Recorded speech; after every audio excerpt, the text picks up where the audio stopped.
Good evening, and welcome to our series, War plus Lovers, Making the Musical. This present television series, Making the Musical, is actually a companion program to my live stage show called War plus Lovers equals Why. The live stage show is a love story set during the Vietnam War.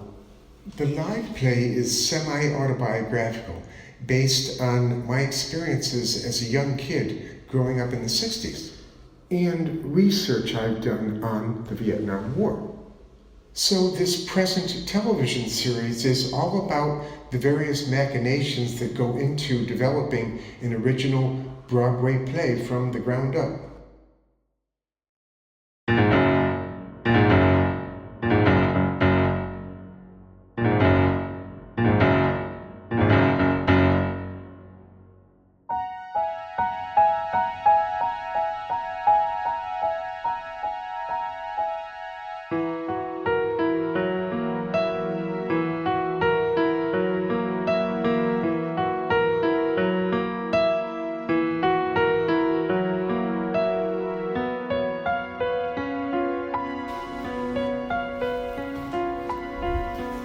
The title of tonight's episode is The Three Most Important Parts of a Story. Sometimes the most important things in our lives are so in front of us, so omnipresent, so ubiquitous that we completely take them for granted.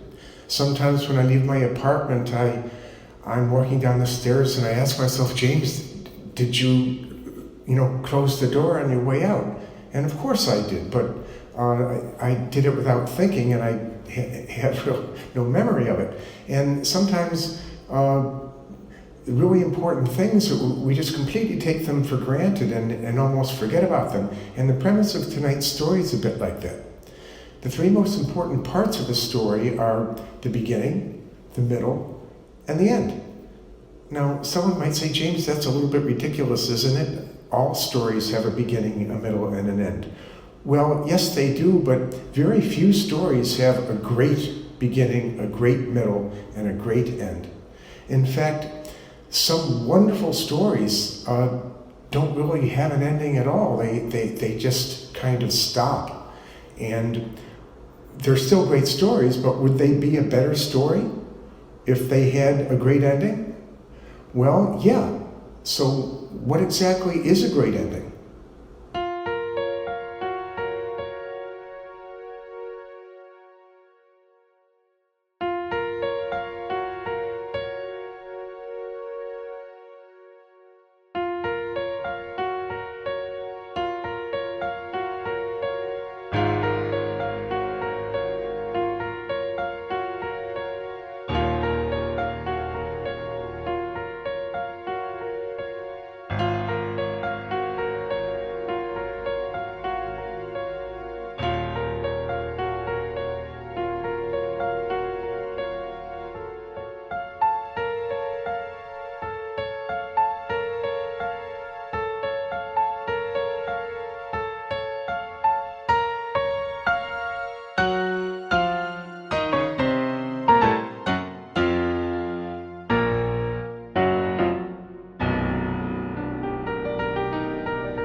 A great ending is an ending that gives the story resonance. It's something that makes the story reverberate and echo. Something that makes the story, a lot of people use the word iconic, but it's something that makes the story live beyond the formal end of it. It stays with us, and it's something that we always remember.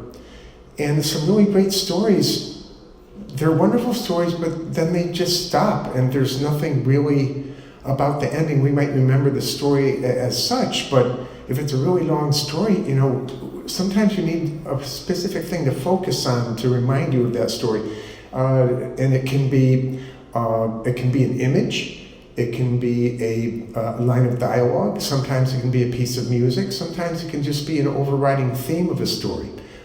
Just to give a few examples, that arm of the Statue of Liberty sticking out of the sand at the end of Planet of the Apes, that is such an image that stays with us, and it doesn't matter if that movie was made in the 60s or the 70s or the 80s or the 90s or the 2000s. That's such a universal image for the post-nuclear era that it's something that stays with us, and it's something that we'll always remember, even if we don't even remember all the details of the story.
And then we have Gone with the Wind. I've never actually watched Gone with the Wind from beginning to end because I think it's about 4.5 hours long. It's a very long movie, and made in a time when people were amenable to sitting in one place for 4.5 hours, maybe in the middle of the movie going to get a soda. They really didn't care. They were there for a while. But today our attention span is so much shorter. You see a lot of movies even coming in 90, 95 minutes. But at the end of that movie, we have the line, "Frankly, Scarlett, I don't give a damn." And that line just lives so far beyond the actual movie itself, because it's a metaphor for any time that we've dealt with someone for a long time. Maybe it's a friend, maybe it's a lover, maybe it's a husband or a wife, or maybe it's a business associate, maybe it's just a friend that we've tried to relate to for years and decades, and we finally get to the point where we say, I'm out of here, forget it, I can't do this anymore. So that line of dialogue just transcends the movie itself, and it's just this line that gives the movie a life beyond the normal 4.5 hours that it is.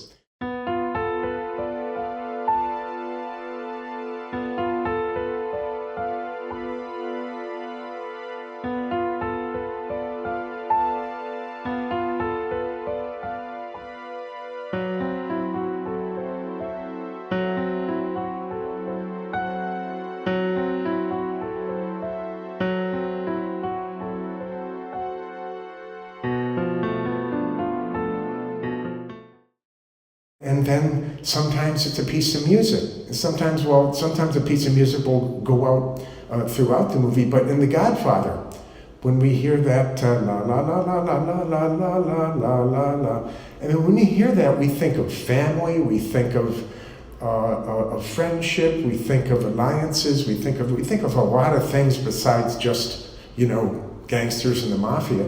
So, and that of course occurs at the end, but it occurs all the way through the movie. But that's a piece of music that just transcends the actual movie itself. And so there are a lot of great stories that don't really have great endings, and even would they be a little bit more powerful if they did? Yes.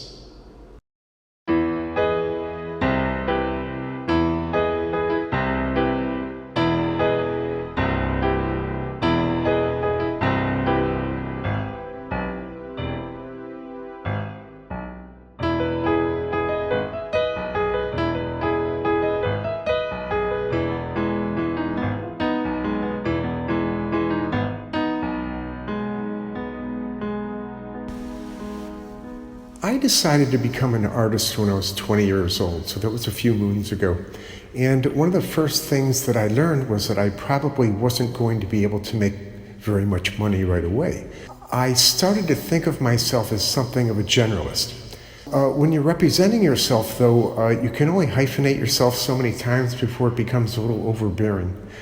Recently, I've been promoting myself, representing myself as a playwright-pianist. And I think that pretty much covers all the bases between the writing and the performing. But I was originally, as a dramatist, I was originally trained as a screenwriter. And I'm actually very thankful for that, because if screenwriting is about anything, it's about structure.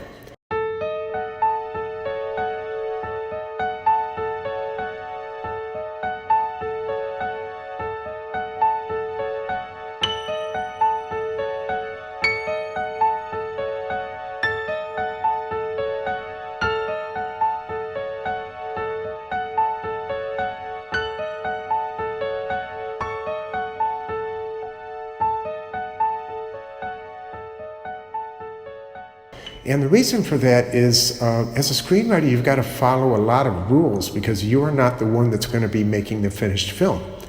In fact, in Hollywood, I'm not sure this is terribly fair, but the screenplay is seen basically as a kind of a blueprint for the film for the director and the producer.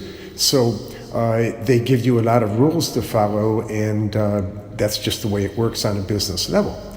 And in Hollywood, we have what's called the 3-act paradigm. That's 30 pages or minutes for the first act, 60 pages or minutes for the second act, and 30 minutes or pages for the final act.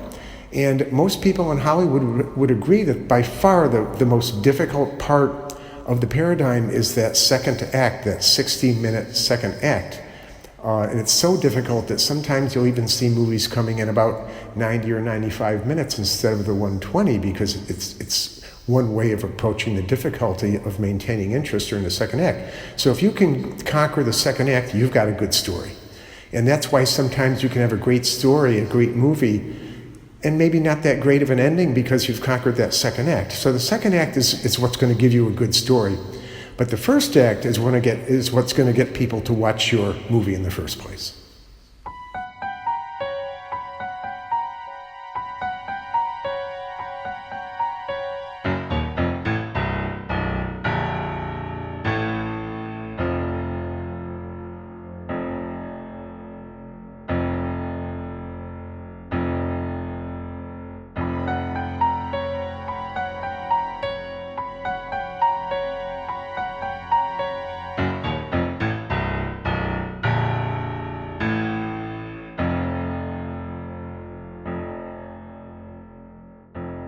I recently saw a motion picture called Current Wars, and it was all about the advent of the electricity age, and it was about the relationship between Edison, Westinghouse, and Tesla.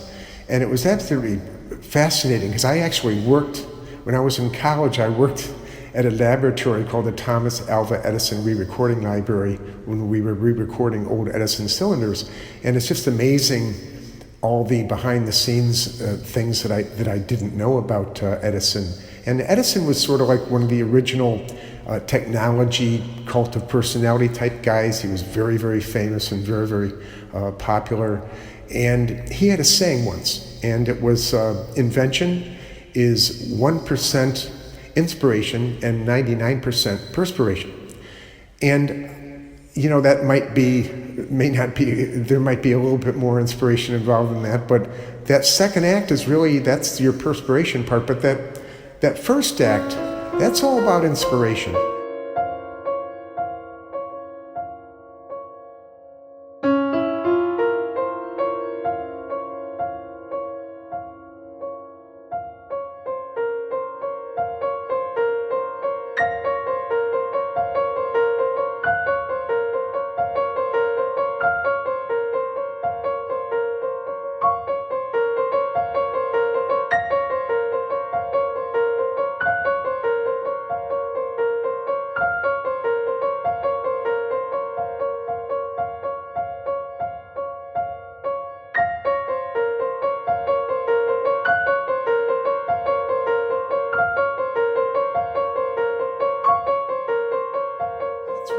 I almost have a hobby where if I've seen a movie before, I'll watch it again, but usually just that first 30 minutes. It seems that every Hollywood film has a great first act.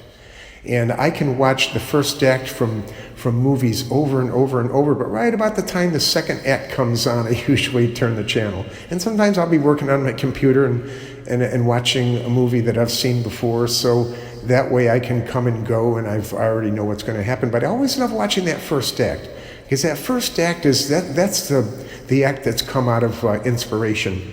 And almost always that's going to be on a Hollywood film especially, that's the part that sets the whole thing up. In fact, that's what we call it, the setup. And so that first act, you nail that, and you nail the second act, and you have a great ending, you've got a great film.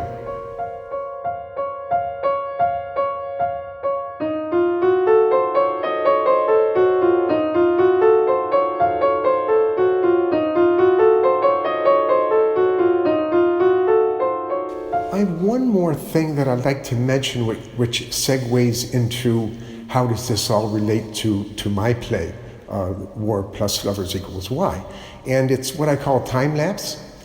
And time lapse is when you watch a 2-hour movie and it's over and you think it was too short. And you go back and realize, yeah, that was a 2-hour movie. It just seemed like it was a 1-hour movie because it gripped you for the entire 2 hours, and the time went by really quickly. So the worst thing you want in a live stage show is, you have people start checking their watch and looking around and being bored. That's what you don't want, because that way the 2-hour show feels like a 3-hour show. So one way of evaluating a piece of work is how quickly it seems to go.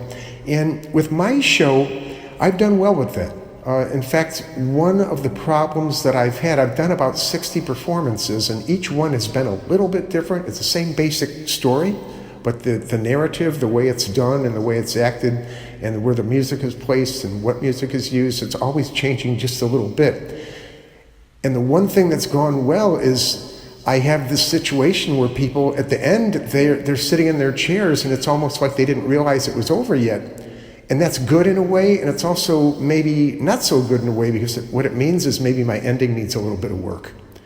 So my play is engaging, but one of the things that I've been working on in the last, since I started doing it as a one-man show, it's helped me focus a little bit on improving my ending. So why did I have a problem with the ending in the first place?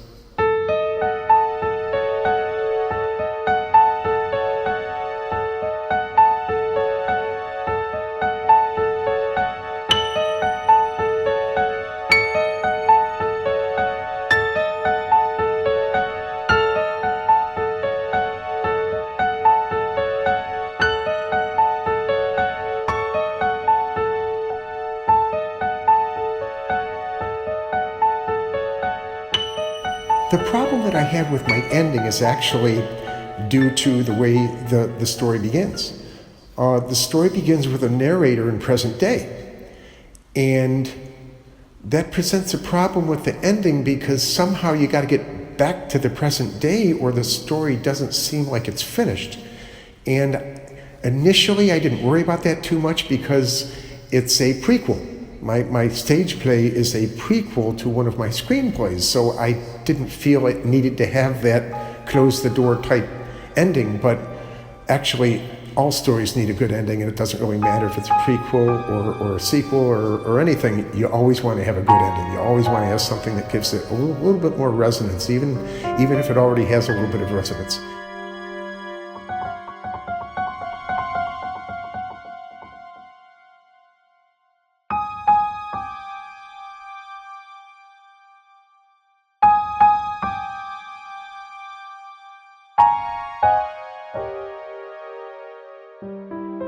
The thing I've been working on most recently, and actually doing it as a one-man show has kind of helped me do this, is I've coming up with ways to bring it back to present day at the end, and that tends to encapsulate the whole show together with a real, formal, strong ending. At what point did America become so divided? After World War II, we were all together, but then came Vietnam.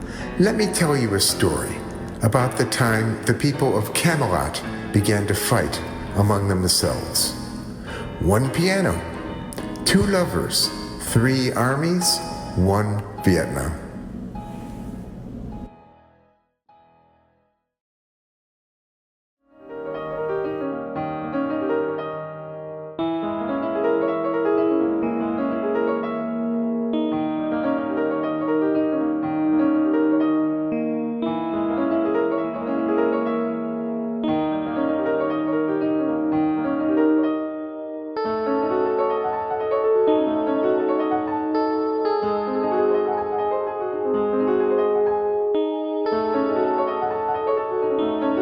On stage is not a right.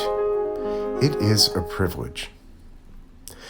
In a live stage show, the audience deserves a special kind of respect. They did a lot more than just turn a dial or simply press a button and lean back into their favorite chair.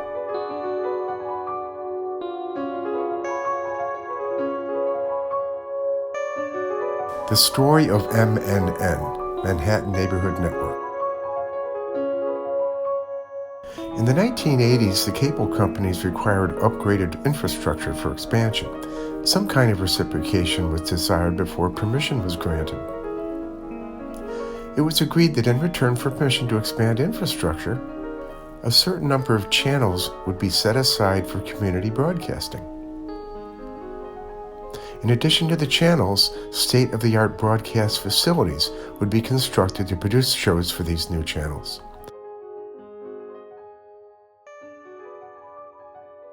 In addition to my show, WAR+LOVERS-Making the Musical, Thursdays at 8 p.m., MNN now has 7 channels, broadcasting 24/7.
Thank you.